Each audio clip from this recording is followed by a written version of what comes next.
Hello, my name is ทัศนีลักษ์ทองมัธยม6/4 number 3 The Adventure of Pinocchio Chapter 3 As soon as he get home, Geppetto fashioned the marionette and called Pinocchio, the first plan of the marionette.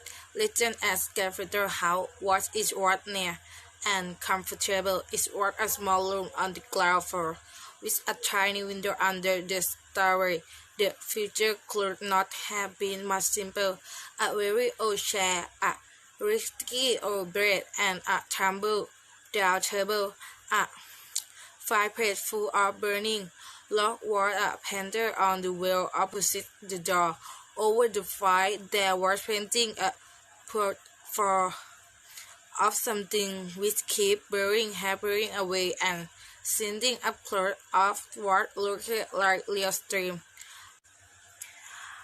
As soon as he reached home, Geppetto took his tool and began to cut and shape the wood into the marionette. What shall I call him? He said to himself. I think I'll call him Pinocchio.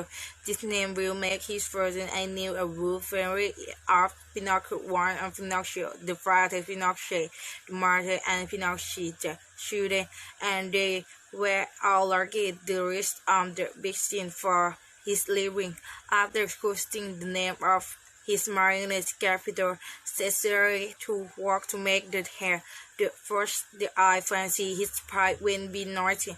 The eye moved and then start fighting at him. Geppetto seeing this fell in sorry and said in a gruff tone, "Ugly rotten eye, why do you start so?" There was no answer. After the eye, Geppetto made the note which began to stick. As soon as finished, it started and started and started, till it becomes long, it's smooth and less. But Geppetto keep cutting it and cutting it, but the more he cut, the longer the important note in the prayer. He let it alone. Next, he made the mouth. No sooner was it finished than it began to learn and poke fun at him. "Stop ringing," said Geppetto angrily, but he might as well have spoken to the whale. "Stop ringing, I say," he roared in a voice of thunder. The mouse stopped longer, but it stuck out a long time. Not wishing to start an argument, Geppetto made believe he saw nothing and went on with his work. After the mouth, he made the chin, then the neck, the shoulder, the stomach, the arm, and the hand. As he was about to put the last toes on the fingertip, Geppetto felt his wig begin pulling off. He glanced up, and what did he see? Hello, whispered in the marionette head. "Pinocchio, give me my wing." But instead of giving it back, Pinocchio put it on his one head, which was half smiled up in it. At that unexpected trick, Geppetto became very sad and downcast, more so than he had ever been before. "Pinocchio, you wicked boy," he called out, "you are not yet finished, and you start out by being imprudent to your poor old father. Really bad, my son, really bad." And he whispered away a tear. The leg and foot still had to be made as soon as the were done. Geppetto felt a sharp click on the tip of his nose, and there it is. He said to himself, "I should have told of this before I made him. Now it's too late." He took hold of the marionette under the arm and pushed him on the floor to teach him to walk. Pinocchio's legs were so stiff that he could not move them, and Geppetto had his hand and showed him how to cut one foot after the other. When his legs were limbered up. Pinocchio started walking by himself and ran all around the room. He came to the open door, and with one leap he walked out into the street. Away he flew.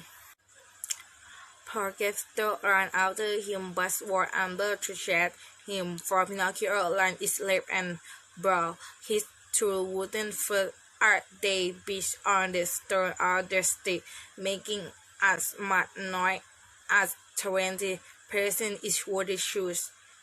Catch me, catch me, Geppetto kept shouting, but the people in the street, seeing a wooden marionette running right to the wall, stood still, stared, and wrong until they caught it. As large shakes land a clarinet happening around, we hearing all that noise, to that it might be a runaway cross, and stood burrowing in the middle of the street, with legs wide after ferry was left to stop it, and Perry and new trouble. Pinocchio saw the carabiner from after and dirt his bare toe is clear between the legs of the big fellow, but without success.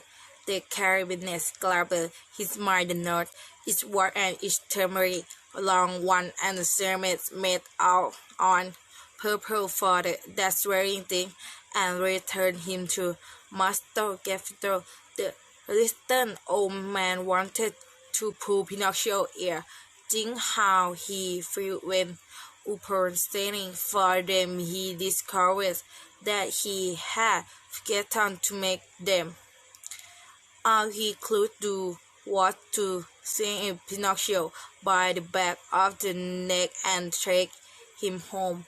As he was doing so, he shook him to all that time and said to him, and Gary, "We're going home now. When we get home, then we'll settle his matter." Pinocchio, on hearing this, threw himself on the ground and refused to take another step. One person after another gathering around the two. Some said one thing, some another. Poor Marionette called out, "Man, I am not surprised that he doesn't want to go home. Geppetto, no doubt, will beat him unmercifully. He is so mean and cruel." Geppetto looked like a good man, added another, "but sweet boy, he will tire. If we leave that poor Marionette his head, he may dare him to pieces." They said so much that finally the carabiner, in matter by setting Pinocchio and Rabbit and dragging Geppetto to prison, the poor old fellow did not know how to defend himself, but wept and wailed like a child and said between his teeth, "A careful boy, to think I tried so hard to make you a marionette. This world is however should have given the matter more time. What happened after this is an almost unbelievable story, but you may read it, dear children, in the chapter that follows. Thank you."